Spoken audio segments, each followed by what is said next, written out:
दोस्तों बहुत बहुत स्वागत करता हूं आप सभी का। सूर्यकांत जब सुप्रीम कोर्ट के नए सीजेआई बने तो लगा कि वो देश के न्यायिक व्यवस्था को सुधार देंगे।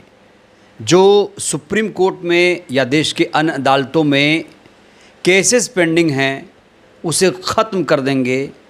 सुप्रीम कोर्ट में त्वरित सुनवाई होगी, तुरंत इंसाफ मिलेगा, जनहित के मामलों का निपटारा किया जाएगा। लेकिन अफसोस, सूर्यकांत अपने इरादों में फेल हो गए। कहा जा रहा है कि सीजेआई सूर्यकांत की हालत मोदी और शाह जैसी होती जा रही है।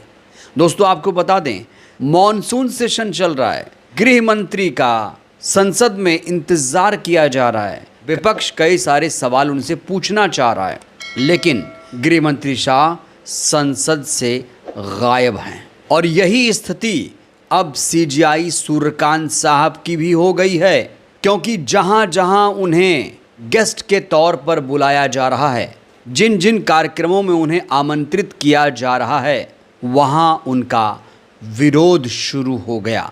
तो बड़ा सवाल, आखिर सीजेआई सूर्यकांत का विरोध क्यों हो रहा है?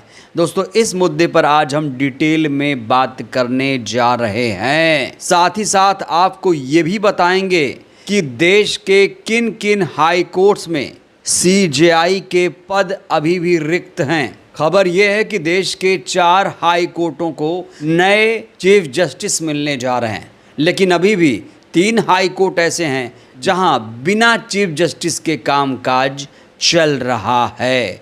कोलिजियम के उस फैसले पर भी दोस्तों हम बात करेंगे, लेकिन सबसे पहले बात होगी सीजेआई सूर्यकांत की। जब सूर्यकांत साहब ने सुप्रीम कोर्ट के सीजेआई के पद के तौर पर शपथ ली, तब उन्होंने कसम खाई थी कि अब तारीख पे तारीख वाली जो प्रणाली है वो ख़त्म हो जाएगी। सुप्रीम कोर्ट में जो हज़ारों केसेस पेंडिंग हैं उन्हें समाप्त किया जाएगा, उन पर त्वरित सुनवाई होगी। लेकिन सीजेआई सूर्यकांत से एक ऐसी गलती हो गई इस दौरान, जिसके बाद उनका चौतरफा विरोध शुरू हो गया, क्योंकि देश की सबसे बड़ी यूनिवर्सिटी के छात्रों ने ही सीजेआई सूर्यकांत का विरोध शुरू कर दिया है। दोस्तों इस हेडलाइन को देखिए, युवाओं को कॉकरोच कहने वालों के हाथ से डिग्री, सीजेआई सूर्यकांत को कॉन्वोकेशन में बुलाने पर भड़क गए हैं छात्र। ये पूरा मामला हैदराबाद की नालसार विश्वविद्यालय से जुड़ा हुआ है। दरअसल नालसार विश्वविद्यालय ने सीजेआई सूर्यकांत को दीक्षांत समारोह के लिए खास अतिथि के तौर पर आमंत्रित किया है। और दोस्तों आपको यहाँ बताना बहुत ज़रूरी है कि नालसार जब भी कोई दीक्षांत समारोह करता है तो उसके मुख्य अतिथि सीजेआई ही होते हैं। लेकिन इस बार के कन्वोकेशन में जब सीजेआई सूर्यकांत को चीफ गेस्ट के तौर पर आमंत्रित किया गया तो छात्र नाराज हो गए। छात्रों ने कुलपति, रजिस्ट्रार और फैकल्टी को एक पत्र भी लिखा है। नालसार विश्वविद्यालय के छात्रों ने साफ तौर से कह दिया है कि सीजेआई सूर्यकांत को चीफ गेस्ट के तौर पर विश्वविद्यालय में ना बुलाया जाए, क्योंकि छात्र सीजेआई सूर्यकांत के हाथ से डिग्री नहीं लेना चाहते हैं। तो जाहिर है ये सीजेआई सूर्यकांत के लिए बड़ी ही शर्मनाक स्थिति पैदा हो गई है, क्योंकि नालसार यूनिवर्सिटी में सीजेआई से डिग्री दिलवाने की परंपरा रही है। खबर यह है कि यूनिवर्सिटी के 450 छात्रों ने एक पत्र लिखा है और इन छात्रों को अब जूनियर छात्रों का भी समर्थन मिलना शुरू हो चुका है।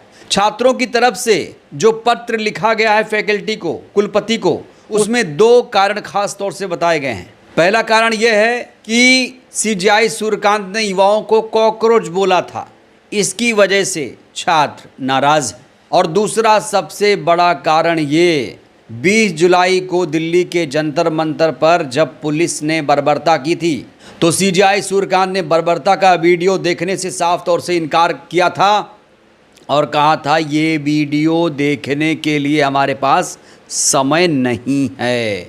छात्रों ने इस पत्र में साफ तौर से लिखा है कि हम उनसे डिग्री नहीं लेना चाहते, हमें उचित नहीं लगता कि हम सीजेआई सूर्यकांत से डिग्री लें। ये उन संवैधानिक मूल्यों के खिलाफ है जो हमें यहाँ सिखाए गए हैं। यानी जो मूल नारसाल विश्वविद्यालय में छात्रों के सिखाए गए हैं, जो वैल्यूज़ एथिक्स सिखाए गए हैं, उन वैल्यूज़ एथिक्स के खिलाफ ये छात्र नहीं जाना चाहते। बड़ा सवाल, क्या सीजीआई सूर्यकांत ने अपनी वैल्यू ही गिरा ली है? क्या उन्होंने अपनी नैतिकता अब खो दी है? दोस्तों, ये सिर्फ एक यूनिवर्सिटी का ही विरोध नहीं है, ये उस गुस्से का खुला इजहार है जो महीनों से जमा हो रहा था। जब सीजीआई सूर्यकांत युवाओं को, छात्रों को परजीवी कॉकरोचेस बोलेंगे तो जाहिर तौर पर देश के युवा ऐसे सीजीआई को बिल्कुल पसंद नहीं करेंगे, और उस सीजीआई को तो बिल्कुल पसंद नहीं करेंगे जिसके पास संवेदनशील मामलों पर सुनवाई करने के लिए समय ही ना हो। दिल्ली के जंतर मंतर पर जो लाठीचार्ज किया गया था, जो पुलिस ने बर्बरता दिखाई थी, इतना अहम मामला था, उस मामले पर सीजीआई ने सुनवाई नहीं की और कहा कि ऐसे वीडियोस देखने के लिए हमारे पास समय नहीं है। बड़ा सवाल, इनका समय कहाँ जा रहा है? आखिर ये किन केसों की सुनवाई करने में ज़्यादा दिलचस्पी लेते हैं? जब ऐसे संवेदनशील मामलों पर सुनवाई नहीं करेंगे तो जाहिर तौर पर युवाओं का गुस्सा भड़केगा, और यही हो रहा है नालसार विश्वविद्यालय में। तो अब सीजीआई के लिए देश का माहौल बिल्कुल बदल चुका है। अब हर सार्वजनिक कार्यक्रम में विरोध की आशंका होने लगी है। यही वजह है सीजीआई के एक से एक बड़े कार्यक्रमों को रद्द किया जा रहा है। दोस्तों, याद करिए, 2 अगस्त को मुंबई में भी एक कार्यक्रम सीजीआई सूर्यकांत का होना था। टिस का 86वां दीक्षांत समारोह होना था। सीजीआई सूर्यकांत को टिस में मुख्य अतिथि बनाया गया था, लेकिन टिस ने सीजीआई के उस कार्यक्रम को रद्द कर दिया, ये कहते हुए कि कॉकरोचेस यहां आकर विरोध प्रदर्शन कर सकते हैं। नालसार के विरोध के बाद सबसे त्वरित प्रतिक्रिया सामने आई सीजेपी प्रवक्ता सौरभ दास की तरफ से। उन्होंने छात्रों की तारीफ की, कहा ये न्यायिक प्राधिकरण को चुनौती देने की हिम्मत है, युवा जवाबदेही मांग रहे हैं, तो हर तरफ अकाउंटेबिलिटी तय करने की बात हो रही है। धर्मेंद्र प्रधान अकाउंटेबल नहीं थे, जवाबदेह नहीं थे, इस्तीफ़ा देना पड़ा। ज्ञानेश कुमार जवाबदेह नहीं है, अकाउंटेबल नहीं है, कहा जा रहा है उन्हें भी इस्तीफ़ा देना पड़ेगा। और अगर सीजीआई भी अकाउंटेबल नहीं बनेंगे तो उन्हें भी पद छोड़ना पड़ेगा। तो सीजीआई को अब और ज़्यादा सतर्क रहने की ज़रूरत है, जनहित के मुद्दों पर फैसले लेने की ज़रूरत है, त्वरित इंसाफ करने की ज़रूरत है। सिर्फ टिप्पणी से काम नहीं चलेगा, आदेश फैसले भी होने चाहिए। इस बीच दोस्तों, एक और रिपोर्ट आई है जिसने सबको हैरान कर दिया है। 25 में से 27 हाई कोर्ट्स में चीफ जस्टिस ही नहीं हैं। हमारे देश में 28 राज्य, 8 यूनियन टेरिटरी यानी केंद्र शासित प्रदेश हैं। हमारे देश में 25 हाई कोर्ट हैं, लेकिन इन हाई कोर्टों की स्थिति आप देखिए, 7 हाई कोर्ट बिना चीफ जस्टिस के ही चल रहे हैं। और इसीलिए आज सुप्रीम कोर्ट कोलिजियम ने एक बड़ा फैसला लेते हुए मुंबई, पटना, कलकत्ता और पंजाब हरियाणा हाई कोर्ट के लिए नए चीफ जस्टिस की नियुक्ति की सिफारिश की है। तो बॉम्बे, कलकत्ता, पटना, पंजाब, हरियाणा हाई कोर्ट में कौन होगा अगला चीफ जस्टिस? दोस्तों, इसके नाम भी सामने आ चुके हैं। खबर है कि इलाहाबाद हाई कोर्ट के जस्टिस महेश चंद्र त्रिपाठी अब बॉम्बे हाई कोर्ट के चीफ जस्टिस होंगे। वहीं बॉम्बे हाई कोर्ट के acting chief justice Ravindra V Ghuge को कलकत्ता हाई कोर्ट का चीफ जस्टिस बनाया गया है। दिल्ली हाई कोर्ट के जस्टिस वी कामेश्वर राव को पटना हाई कोर्ट का चीफ जस्टिस बनाया गया है।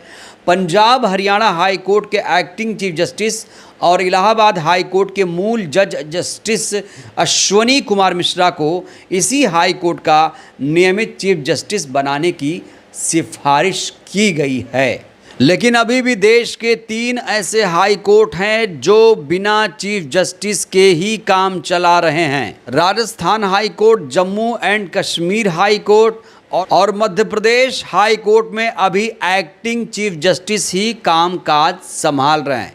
यहाँ भी कहा जा रहा है कुछ दिनों में सुप्रीम कोर्ट कोलिजियम नए चीफ जस्टिस के नामों की सिफारिश कर देगा। वहीं सुप्रीम कोर्ट कोलिजियम पर भी सवाल खड़े हो रहे हैं। सुप्रीम कोर्ट कोलिजियम का जो भी फैसला आता है उसको लेकर सवाल खड़े हो जाते हैं। जिस तरीके से जजों का तबादला होता है, नियुक्ति और प्रमोशन होता है, उस पर भी सवाल खड़े हो रहे हैं। कहा जा रहा है कि कोलिजियम में भाई भतीजावाद ज़्यादा चलता है। कोलिजियम से जजों की नियुक्ति निष्पक्ष नहीं होती है। बहरहाल दोस्तों, इस वीडियो में इतना ही।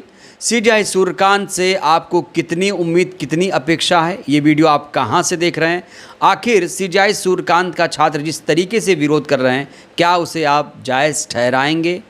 सूर्यकांत का दोबारा कहीं भी विरोध ना हो, छात्र विरोध ना करे, इसके लिए उन्हें क्या करना चाहिए? आप लोग सुझाव दीजिएगा। बहुत बहुत धन्यवाद।